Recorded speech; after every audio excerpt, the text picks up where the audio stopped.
Svoju produkciju sam otvorila prije nekih 6 godina.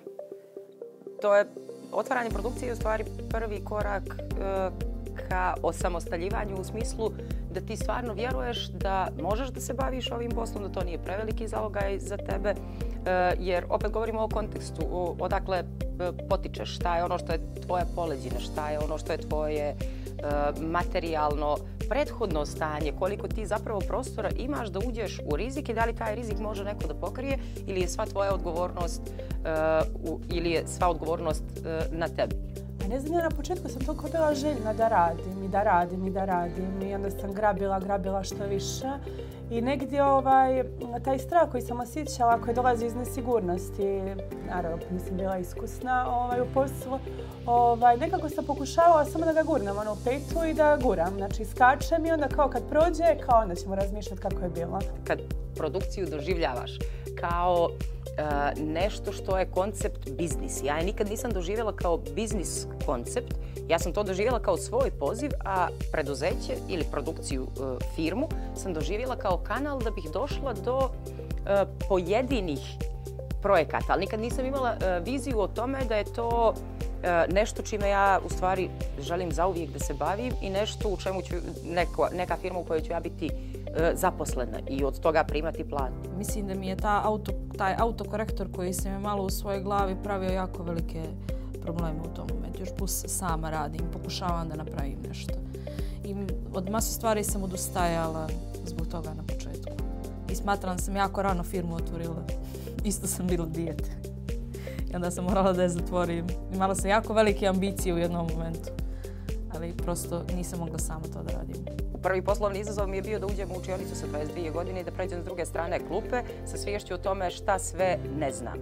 To su prvi strahovi koje je trebalo prevazići. Ja sam imala, da kažem, podršku ljudi, okruženja, roditelja na prvom mjestu kad sam se odvažila da otvorim svoju školu. Do tada sam imala veliko radno iskustvo u drugoj plesnoj školi, tako da sam znala što radim. Ja sam u svijetu plesa od svojeg drugog razreda osnovne škole. Nekako mi usko bilo to vezano, ples i muzika, što je zapravo i jeste. I onda prosto nekako sam se pronašla u tome, a kasnije i profilisala. Izazove ove na početku branše prevazilazimo tako što nam neko drugi daje priliku. Opet, nikad nemaš unaprijed odgovor na pitanje dok ne prođeš, u stvari, zavisi, imaš odgovor na pitanje. Ja nisam imala odgovor na pitanje dok nisam prošla određene faze. Tek u ovom trenutku znam zašto bih se obratila NLB-u da mi da kredit za podršku žena u preduzetništvu. Nakon 15 godina iskustva na tržištu i u branši. Pa radili smo sad projekat koji je baš bio zahtjevan i dosta dug. 4 mjeseca smo bili sa istim klijentom, vrlo zahtjevnim klijentom.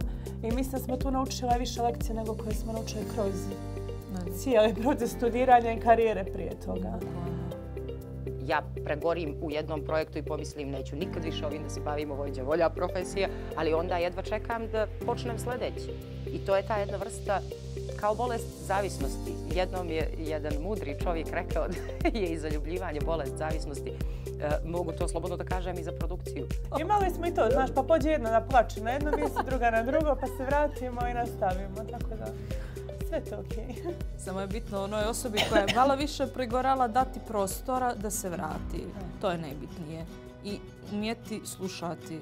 Ja moram ti kažem jednu stvar, meni je to jedan od najmilijih projekata na kom sam bila. Znači, taj projekat mi je vratio ljubav prema ovom poslu, želju da radim. Znači, došlo mi je baš u pravom momentu kad sam mislila da više ne ono što gledam. Znači, da sam prazna, baš sam došla do tačke gdje sam pregorela od posla. Gdje sam mislila da sam potpuno da je sva kreativnost isparila iz mene, i onda ste me zvali za ovaj spot i to nam je bilo, ne znam. Tako da je to za mene bilo jedno, da kažem, prelijepo iskustvo koje jeste bilo izazovno i onda je moj cilj bio da se djevojkama koje se profesionalno bave plesom odradim neke, da kažem, malo zahtjevnije scene, a da djevojke i žene koje se ne bave profesionalno plesom nekako da ih sve zajedno prilagodim da se ta razlika između njih ne vidi.